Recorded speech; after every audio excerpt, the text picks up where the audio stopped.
आज बहुत दिनों के बाद फिर से मैं ड्राइविंग कर रही हूँ। बचपन की याद फिर से ताज़ा हो गई। पहले भी यहाँ पर ऐसी धारा हुआ करता था, बिल्कुल ऊंचा ऊंचा। मैंने इतनी काली हिसूल निकाली और पापा ने इतनी काली हिसूल निकाली। अरे क्या नहीं किया तेरे बाप ने? सब कुछ किया भाई। नीचे हमको एक हिरन नज़र आया है, एक कद्दू भी नज़र आ गया मुझे, ये वाला। दादी लोगों से भी मुलाकात हो गई है। हर हर महादेव, जय श्री केदार। प्रणाम आप सभी को। मैं प्रियंका तिवारी आप सभी का स्वागत करती हूँ देवभूमि उत्तराखंड के मदमहेश्वर घाटी के इन खूबसूरत पहाड़ों से। आज मैं अपने व्लॉग की शुरुआत शाम के लगभग 5 बजे से कर रही हूँ। इसी के साथ मेरे मायके गिरिया गांव और मदमहेश्वर घाटी के चारों तरफ के खूबसूरत पहाड़ों के नज़ारे रोज़ की तरह बहुत ही सुंदर दिखाई दे रहे हैं। दिन तक मौसम बहुत ही सुहावना सा था, अच्छी सी तेज़ धूप खिली हुई थी, लेकिन शाम होते होते रोज़ की तरह आसमान पर काले काले बादल छा गए, जिसकी वजह से ठीक सामने चौखंबा पर्वत भी दिखाई नहीं दे रहा है।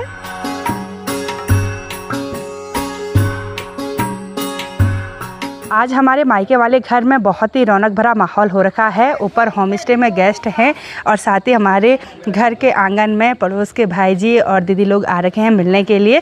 साथ ही यहाँ पर आलोक, प्रीति और शालिनी की गोष्ठी बैठी हुई है, गुल्लक के रुपये वगैरह गिन रहे हैं। और अभी दूसरे भाई जी भी आ गए हैं। थोड़ी देर तक हम भैया और दीदी लोगों के साथ बैठे, खूब सारी गपशप की। और इनका घर भी परवाड़ी वाले घर के नज़दीक है। पुराना वाला घर, नया घर गांव में बना रखा है और आजकल शहरों से और अपनी अपनी ड्यूटी से गांव आ रखे हैं।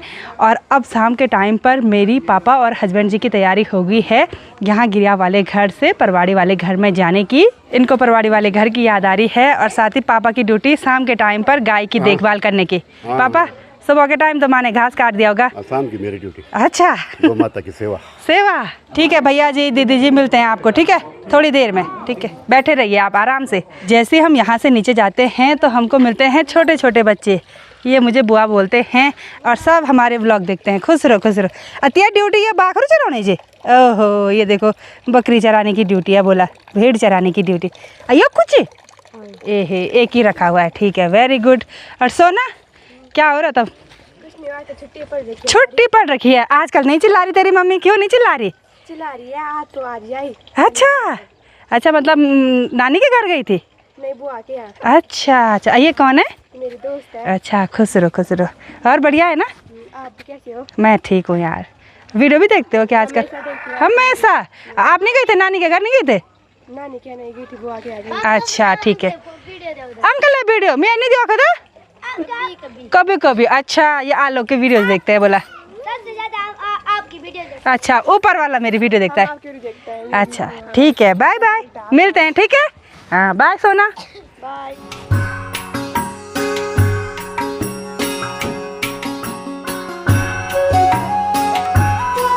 पापा और हस्बैंड जी बिल्कुल आगे चले गए हैं और मैं सभी लोगों के साथ गपशप करके आराम से जा रही हूँ। गाय ऐसे चिल्ला रही है, उसको लगा कि मालकिन आ गई, बिल्कुल ज़ोर ज़ोर से चिल्ला रही है। तो ये है मनसुना मार्केट और आज शाम के टाइम पर मनसुना मार्केट में बहुत ही रौनक भरा माहौल हो रखा है। काफ़ी सारे व्हीकल यहाँ पर पार्क हो रखे हैं। वैसे तो यहाँ मार्केट में एक साथ इतनी सारी गाड़ियाँ देखने को नहीं मिलती हैं, लेकिन आज गिरिया गाँव में 1-2 जगह सगाई है, इसलिए इतने सारे व्हीकल पार्क हो रखे हैं। जैसे हम यहाँ मार्केट में पहुँचे वैसे ही हमको हमारे गेस्ट भी मिल चुके हैं। बहुत बहुत स्वागत है आपका। Thank you. आप कहाँ से हैं? मेरठ से। अच्छा, अरे कितनी प्यारी प्यारी गुड़िया आ रखी हैं। भैया कैसे हैं आप? अच्छा, चलो स्वागत है आपका। थैंक यू जी। कैसे हो आप? बढ़िया, ओके। रौनक और अभी भी यहाँ मार्केट में घूम रहे हैं। और फ्रेंड्स कहाँ गए? वो कॉलेज में क्रिकेट खेल रहे। आप नहीं खेल रहे? ना, क्यों? ऐसे ही हम घूम रहे थे। ओके, आप घर जा रहे? चलो जाओ तो, ठीक है, बाय। पापा ने गेस्ट लोगों का सामान भिजवाया और अब जा रहे हैं स्कूटी से और मैं और हस्बैंड जी जाएंगे अपनी गाड़ी से। आज बहुत दिनों के बाद फिर से मैं ड्राइविंग कर रही हूँ। कभी कभी मन कर लेता है पहाड़ों में गाड़ी चलाने का, अलग ही अनुभव होता है। और पापा ने बोला कि तुम पता नहीं कितनी देर करेंगे, मैं तो स्कूटी से ही चलता हूँ। तो चलते हैं हम भी पापा के पीछे पीछे। पापा आगे आगे जा रहे हैं। मनसूना से सफ़र में आगे बढ़ते हुए परवारी वाले घर के ऊपर रोड में पहुंचते ही हम गाड़ी से उतर गए हैं। घर का रास्ता थोड़ा सा सामने से जाता है और हमने अपनी गाड़ी यहाँ पर पार्क कर ली क्योंकि यहाँ पर हमको एक बहुत ही स्पेशल चीज़ देखनी है और वो स्पेशल चीज़ है ये बहुत ही सुंदर दिव्य पवित्र धारा जो कि आलोक के माध्यम से आप सभी लोगों के द्वारा बनाया गया। और इस धारा को बनाने में जिन जिन लोगों ने अपनी सहयोग राशि प्रदान की आप सभी लोगों का बहुत बहुत धन्यवाद। बचपन की याद फिर से ताज़ा हो गई। पहले भी यहाँ पर ऐसी धारा हुआ करता था, बिल्कुल ऊंचा ऊंचा। अब तो यहाँ पर 2 धारे बना दिए, एक ऊपर वाला और एक यहाँ नीचे वाला। यहाँ पर पानी पी सकते हैं और ऊपर वाला जल मंदिर में चढ़ाने के लिए लेकर जा सकते हैं। साथ ही इधर साइड गमले वगैरह भी लगा रखे हैं जिससे ये धारा बहुत ही सुंदर दिखाई दे रहा है। तो अब अपनी प्यास बुझा देते हैं, यहाँ का ठंडा ठंडा शीतल जल पी लेते हैं।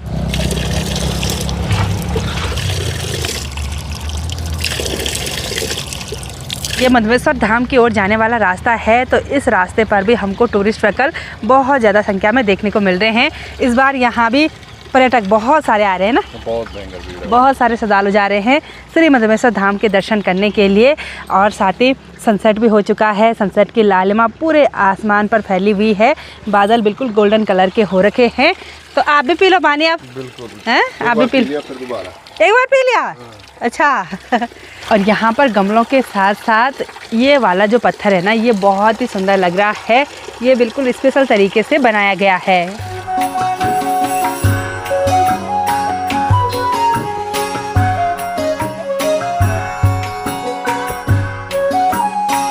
पानी पीने के बाद अब हम भी चलते हैं घर की ओर। पापा थोड़ी देर पहले जा चुके हैं और आलोक और उसकी पूरी टीम ने इस धारा को बनाने में बहुत मेहनत की है ना। बहुत। आप सभी लोगों का साथ भी रहा और भगवान मधवेश्वर जी का आशीर्वाद रहा तो ये कार्य सफल हो गया। बढ़िया है ना, कितना पुण्य का काम है ना। जितने भी आ रहे हैं बिल्कुल ठंडे ठंडे शीतल जल का आनंद ले रहे हैं, वो भी इस गर्मियों के महीने। कहाँ मिल रहा है ऐसा शीतल जल? जो धारा सूखने की कगार पर था, ऐसा हो गया था अब यहाँ पे से रोती नहीं है, तो वो फिर से बन गया, पुनर्जीवित हो गया धारा। तो इससे बढ़िया बात क्या हो सकती है।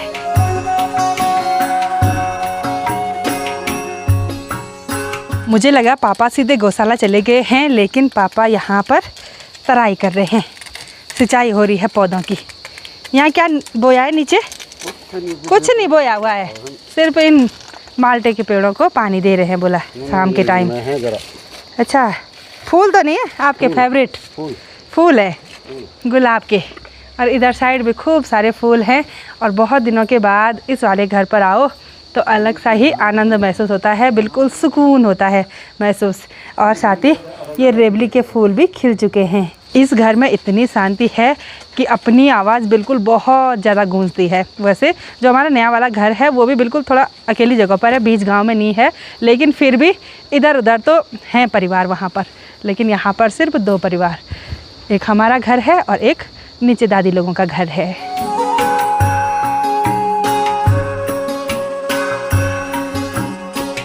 पापा बोल रहे हैं डायरेक्ट चलते हैं गौशाला की ओर, लेकिन तब तक पापा की नज़र पड़ी काली हिसूल पर, ब्लैकबेरी। ओहो, बहुत सारी काली हिसूल हो रखी है भाई घर के बगल पर ही। ये देखो पहले गाली मानते थे नहीं ऐसे खेतों में, घर के किनारे, हैं, गाली देते थे क्या आपस में? अगर किसी ने कुछ बिगाड़ दिया तो बोलते थे हिसूल जामेगी, बोला। अब बिना गाली दिए अब पापा पे तितली बैठ गई। पापा के गंजे सर पर तितली बैठ गई थी। ये देखो जी, ये है काली हिसूल। ये जो रेड हो रखी है ना ये वाली, तो इन्होंने पकना है अभी। ये पक्षियाँ भी खाती हैं इनको थोड़ा थोड़ा। ये वाली तो पक्षी ने भी खा रखी है, ये वाली। मैंने इतनी काली हिसूल निकाली और पापा ने इतनी काली हिसूल निकाली। पापा पहले कितनी खाते थे? एक 2 किलो एक टाइम पे गाय चराते टाइम है। तो अब खाते हैं इसको। ये लो भाई, आपने भी खाई काली हिसूल? हाँ, बहुत सारी। हाँ, कथुल भी बन एक दूसरे टाइप की होती है। हो गया। दांत खट्टे क्यों होने? मीठी नहीं है, कुछ खट्टी होगी बीच में। मेरे पास तो सब मीठी आई है, एकदम टेस्टी। हमने ऊपर वाले धारे में पानी पिया और पापा इस वाले धारे में पानी पी रहे हैं। और इसका जल भी निरंतर बहता रहता है। और पापा ने इसका मुँह भी बना रखा है, ये वाला। पापा पहले तो आप बहुत कलाकार थे, अब आपने पेंटिंग वगैरह करना छोड़ दिया नहीं हैं? पहले तो सीमेंट की कलाकारी, ब्रश की कलाकारी सब आती थी। अरे क्या नहीं किया तेरे बाप ने? सब कुछ किया भाई। अपने परिवार को पालने के लिए एक पिता तो सब कुछ करता है भाई। जो काम कभी भी नहीं करने पड़ते हैं वो भी करने पड़ते हैं, है ना। नीचे हमको एक हिरन नज़र आया है, वहाँ पर हरी हरी घास का आनंद ले रहा है। ये देखिए जी, इधर साइड ना पूरा जंगल का एरिया हो गया, तो हिरन, बाघ वगैरह, भालू वगैरह तो दिखाई देते हैं। तो चलिए जी, पहुंच गए हैं गौशाला में।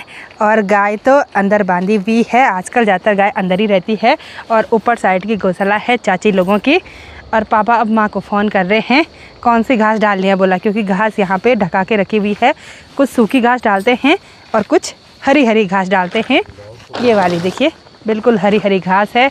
और इधर साइड ये कद्दू की बेल काफ़ी लंबी हो रखी है, माँ ने इसको सहारा दे रखा है। और यहाँ पर एक कद्दू भी नज़र आ गया मुझे, ये वाला। जल्दी जल्दी कद्दू लग जाएंगे अगर बंदर रखेंगे तो। ये भी समस्या है भाई, बेल वगैरह तो काफ़ी बड़ी बड़ी हो जाती हैं, लेकिन बंदर पत्ते समेत खा लेते हैं। यहाँ बंदरों की समस्या ज़्यादा है। और जब से खासकर ये वाला घर छोड़ा ना, उस टाइम से ज़्यादा ही आतंक हो गया, जंगली जानवरों का भी और बंदरों का भी। माँ का ऑर्डर आया कि थोड़ा सा ये वाली हरी घास और थोड़ा सा ये तिमलुवर बीच डालूँगा। अच्छा ओ भाई, यहाँ से फेंक दिया नीचे। और ये जो टमाटर के पौधे हैं इन पर फ्लावरिंग होने लगी। और ये बैंगन के पौधे माँ ने पता नहीं क्यों नहीं लगाई। और ये वाले टमाटर भी इसी में बड़े हो गए। साथ ही यहाँ पर एक नाशपाती का पेड़ भी है, तो इस पर थोड़ा सा सूखी घास लटका के रखी हुई है। बाकी नाशपाती तो देखने को मिल ही नहीं रही है। और दादी लोगों के किचन गार्डन में बैंगन की पौधे, मिर्च की पौधे, साथ ही राजमा के पौधे और जो छोटी बीन्स होती है उसके पौधे, और साथ में ये हल्दी के पौधे भी देखने को मिल रहे हैं। और टमाटर के पौधों पर टमाटर भी लगने लग गए हैं।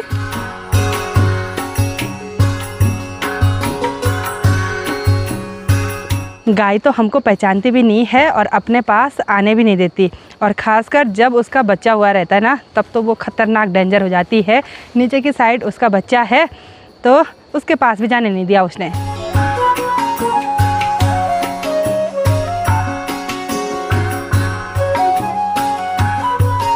शाम के टाइम पर गौशाला में ज़्यादा काम नहीं होता है, सिर्फ गाय को हरी घास देनी पड़ती है। और शाम के टाइम का दूध उसका बच्चा पी जाता है और सुबह के टाइम का दूध माँ निकाल देती है। बस यही दिनचर्या है माँ और पापा की, होम स्टे संभालना और गाय की देखभाल करना।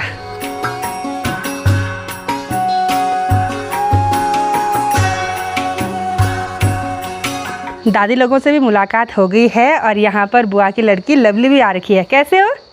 बढ़िया। इधर तबीयत ठीक? बुखार आ गया आजकल।